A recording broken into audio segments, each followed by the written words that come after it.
Halo, selamat datang kembali di The Deep Dive. Oke, Anda mengirimkan kami setumpuk ayat Al-Quran tentang satu topik yang sangat mendasar ya, dosa.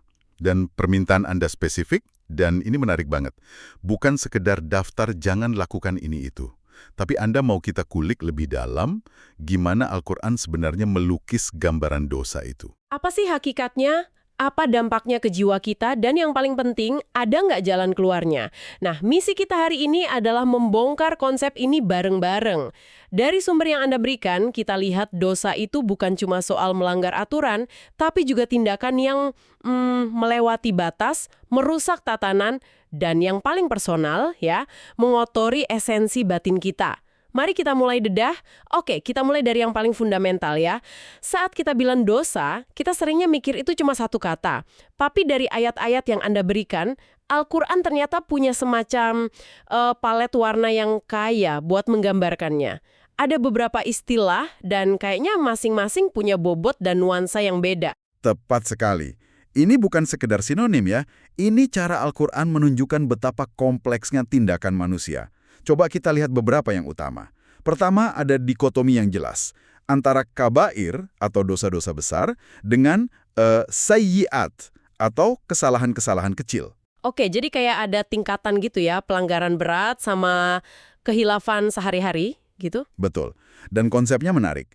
Kalau seseorang berusaha keras menjauhi yang besar, maka Tuhan akan berbaik hati menghapuskan yang kecil-kecil.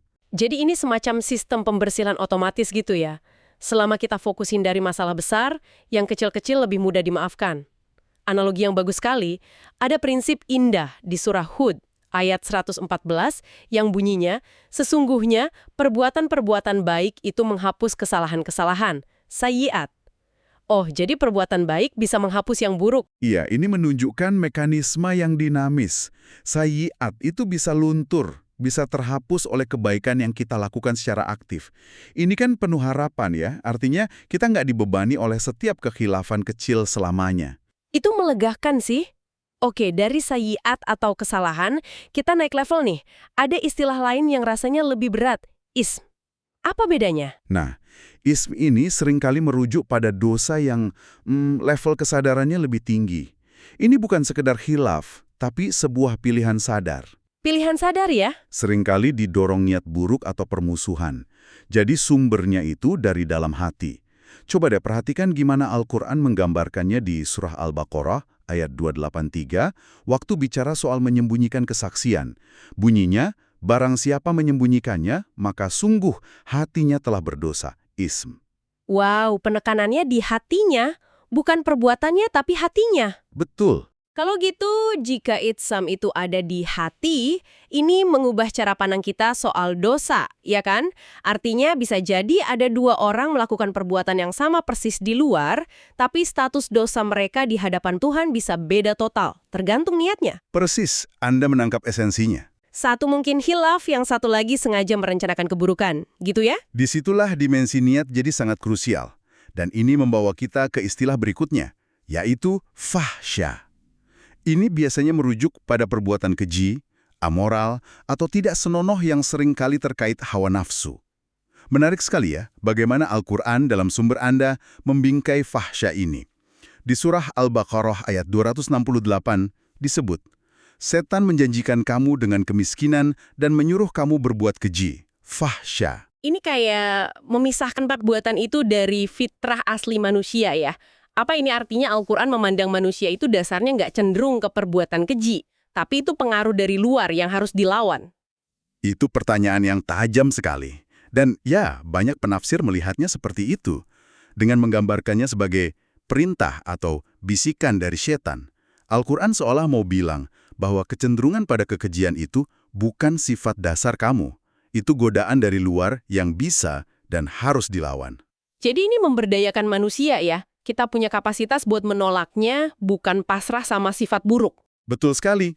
Dari semua istilah ini, saya jadi dapat kesan, dosa itu bukan sekedar catatan minus di buku rapor spiritual kita. Ini sesuatu yang nyata, punya berat dan konsekuensi langsung. Nah, ini membawa kita ke bagian berikutnya. Gimana Al-Quran menggambarkan dampak dosa sebagai sebuah beban. Benar sekali. Dosa digambarkan sebagai kerugian spiritual yang masif. Pelakunya itu berulang kali disebut sebagai al-khasirun. Al-khasirun itu orang-orang yang merugi. Tepat, mereka seolah melakukan transaksi bisnis yang paling buruk, menukar sesuatu yang tak ternilai, yaitu petunjuk dan fitrah yang lurus, dengan kesesatan yang fana. Jadi ini bukan kayak rugi di pasar saham ya, ini lebih kayak kita nukar kompas batin kita dengan peta yang sengaja digambar salah. Nah, itu analogi yang sangat kuat. Kita tetap jalan, merasa sibuk, tapi tujuannya hilang dan kita makin tersesat. Itu kerugian eksistensial yang dimaksud ya? Iya. Dan contoh paling purba dari kesadaran akan kerugian ini adalah kisah Adam dan Hawa. Doa mereka setelah melakukan pelanggaran, yang ada di surah Al-A'raf ayat 23, itu menangkap esensinya dengan sempurna. Mereka nggak saling menyalahkan, nggak menyalahkan iblis, tapi langsung mengakui kerugian yang mereka timpahkan pada diri mereka sendiri. Gimana bunyi doanya? Doa mereka berbunyi, keduanya berkata, "Ya Tuhan kami telah menzolimi diri kami sendiri. Jika Engkau tidak mengampuni kami dan memberi rahmat kepada kami, niscaya kami termasuk orang-orang yang rugi." Al-Khasirun. Frasa menzolimi diri kami sendiri itu luar biasa kuat. Bukan kami melanggar aturanmu, tapi kami merugikan diri kami sendiri. Iya kan? Ini memposisikan dosa sebagai tindakan sabotase diri. Dan kesadaran inilah kayaknya yang jadi langkah pertama untuk bisa kembali. Tepat sekali. Kesadaran akan kerugian pribadi ini adalah kunci dari pertobatan yang tulus. Karena kalau Anda nggak merasa rugi, buat apa mau kembali? Nah, ini membawa saya ke pertanyaan berikutnya yang lebih dalam. Kalau dosa itu merugikan diri sendiri, bentuk kerusakannya gimana? Apa yang sebenarnya rusak di dalam diri kita kalau kita terus-terusan melakukan dosa? Nah, disinilah Al-Quran menggunakan metafora-metafora yang paling kuat dan jujur ya, paling menakutkan. Dosa yang menumpuk dan nggak dibersihkan itu digambarkan bisa merusak alat persepsi spiritual kita. Salah satu metafora utamanya adalah khotam atau segel.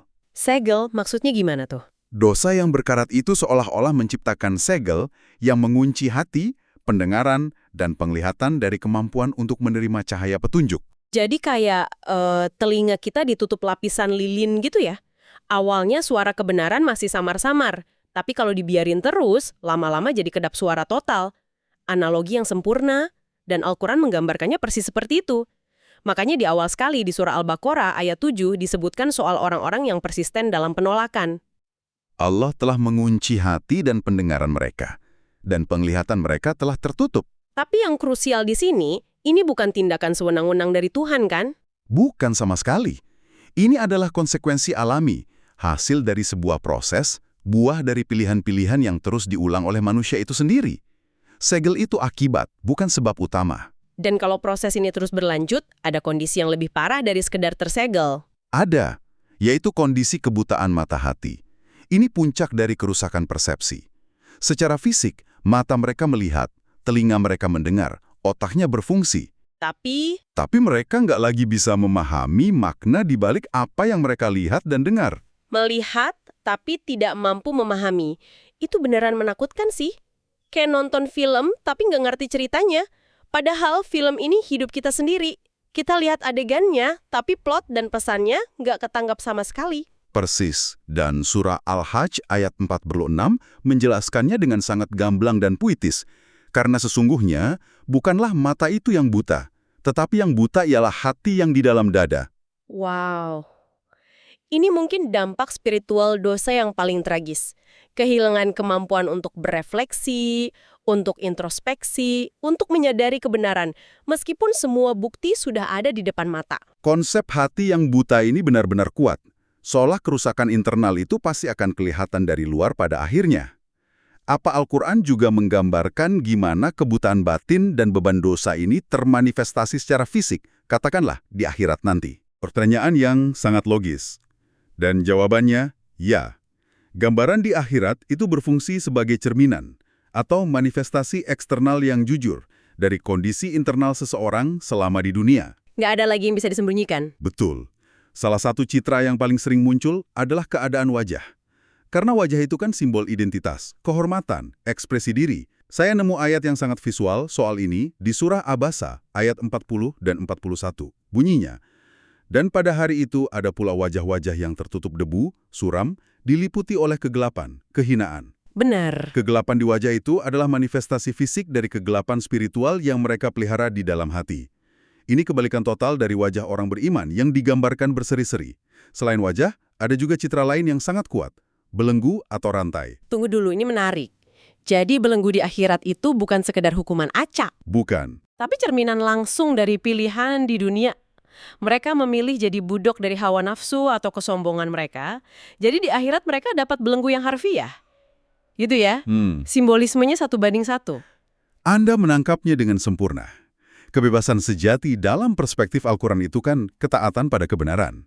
Ketika seseorang memilih untuk diperbudak egonya, keserakahannya, nafsunya di dunia, maka konsekuensi yang setimpal adalah belenggu fisik di akhirat. Surah Al-Haqqah memberikan deskripsi yang sangat gamblang dan dramatis di ayat 30-32. Gimana itu? Diperintahkan kepada malaikat, peganglah dia, lalu belenggulah tangannya ke lehernya. Kemudian, masukkanlah dia ke dalam api neraka. Kemudian, belitlah dia dengan rantai yang panjangnya 70 hasta. Oke, ini semua terdengar sangat suram ya. Belenggu, wajah gelap, hati buta. Kalau kita berhenti di sini, pesannya terasa menakutkan banget dan tanpa harapan. Tapi dari sumber yang Anda berikan selalu, dan saya ulangi selalu, ada sisi lain dari koin ini kan. Narasi ini nggak berhenti di keputusasaan. Sama sekali tidak. Justru deskripsi yang intens tentang betapa seriusnya dosa itu berfungsi sebagai motivasi terkuat untuk mencari jalan keluar. Jalan keluar yang sudah disediakan dengan begitu luas oleh Tuhan. Betul. Dan konsep sentralnya adalah taubat, yang secara harfiah artinya kembali atau berbalik arah. Ini bukan sekedar penyesalan pasif, tapi tindakan aktif untuk berputar 180 derajat dan kembali ke jalan yang benar. Dan sepertinya Al-Quran secara eksplisit memanggil orang-orang untuk melakukan putaran balik ini ya, seperti di surah At-Tahrim ayat 8. Wahai orang-orang yang beriman, bertaubatlah kepada Allah dengan taubat yang semurni-murninya, taubatan nasuha. Benar, dan yang paling indah adalah setiap panggilan untuk taubat itu selalu disambut dengan janji maghfirah atau ampunan. Ini pasangan yang tak terpisahkan. Oh, jadi taubat dan ampunan itu satu paket. Satu paket. Al-Quran itu dipenuhi dengan nama-nama Allah yang menegaskan sifatnya sebagai Maha Pengampun. Dia itu Al-Ghafur, Al-Ghaffar, bahkan At-Tawwab, yang Maha Penerima Taubat. Ini penegasan berulang-ulang bahwa rahmatnya itu jauh lebih luas daripada murkanya. Pintunya tidak pernah terkunci. Hubungan timbal balik ini terangkum dengan indah banget di doa akhir surah Al-Baqarah ya. Itu bukan doa orang yang sempurna, tapi doa seorang hamba yang sadar betul kelemahannya, tapi juga sangat yakin akan kemurahan Tuhannya. Ya, doa itu bunyinya, maafkanlah kami, ampunilah kami, dan rahmatilah kami. Engkaulah penolong kami. Dan doa itu ditempatkan di sana untuk kita pelajari kan? Tepat. Ini menunjukkan bahwa dialog untuk memohon ampunan itu selalu terbuka. Mekanismenya sudah ada. Pertama, sadari kerugian yang kita timpakan pada diri sendiri. Kedua, berbalik arah dengan tulus. Dan ketiga, memohon ampun pada Dia yang di surah Az-Zumar disebut Al-Aziz Al-Ghaffar. Kombinasi yang luar biasa itu ya. Iya, yang maha perkasa tapi juga maha pengampun. Kekuasaannya yang mutlak tidak membuatnya berhenti memberi ampunan. Jadi kalau kita rangkum penelusuran kita hari ini, gambaran dosa dalam Al-Quran itu jauh lebih kaya dan lebih psikologis daripada sekedar daftar pelanggaran. Jauh sekali. Ia adalah sebuah spektrum. Dari kekhilafan kecil yang bisa terhapus oleh kebaikan, sampai kesombongan yang disengaja yang bisa menyegel hati. Dosa itu punya bobot, ia merugikan jiwa dan bahkan bisa membutakan persepsi kita. Namun, pesan utamanya bukanlah tentang ancaman. Itu hanya separuh dari gambaran. Lalu apa pesan utamanya? Pesan utamanya yang selalu jadi penutup dari setiap narasi tentang dosa adalah tentang hubungan. Untuk setiap deskripsi beratnya konsekuensi dosa, ada penekanan yang jauh lebih kuat dan lebih sering diulang tentang luasnya ampunan Tuhan. Dan pintu taubat yang selalu terbuka. Selalu terbuka. Fokusnya bukan pada keterpurukan, tapi pada jalan untuk kembali. Sebagai penutup, kami ingin meninggalkan sebuah pemikiran untuk Anda renungkan yang ditarik langsung dari sumber-sumber kita hari ini. Salah satu frasa yang paling sering digunakan Al-Quran untuk dosa adalah menzalimi diri sendiri. Nah, setelah mendengar semua ini, coba renungkan. Apa artinya bagi Anda saat memandang sebuah kesalahan, baik besar maupun kecil, bukan lagi sebagai pelanggaran aturan eksternal, melainkan sebagai sebuah tindakan ketidakadilan terhadap esensi diri Anda sendiri? Sesuatu untuk direnungkan.